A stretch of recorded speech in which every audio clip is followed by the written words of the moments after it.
6 matcha, 6 ways. So, ang gagamitin natin powder ay ang Mako Matcha ng Midori Whisk. So, let's start.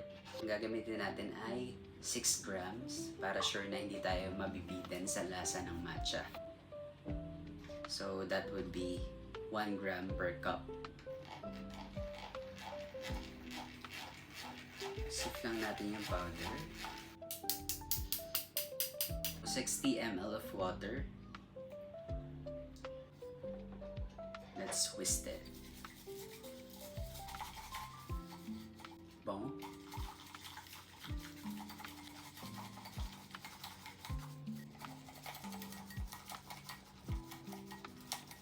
First flavor natin ay yung pinaka-basic na pinapartner sa matcha, strawberry. Ang second flavor natin ay blueberry. Next flavor naman natin ay banana milk. Ay, natapon.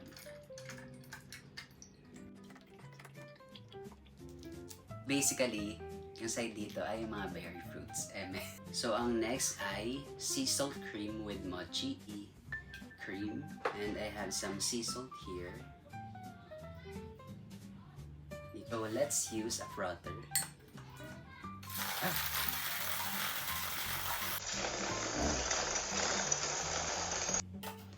And the mochi, let's put it at the bottom.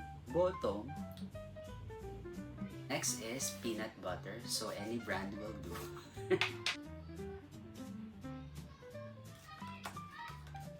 So we have another cream here para sa ating matcha with ube cream. So I'll just use a syrup dahil namin akong ube halaya today. Oops, okay na yun.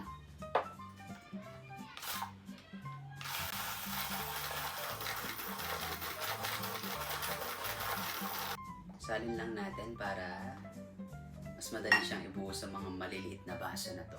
Okay, milk first.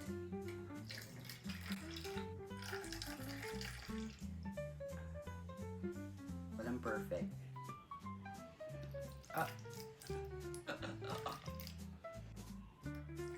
Ba yan, natatapon? Let's try it kung hindi magtatapon. Walang ice eh.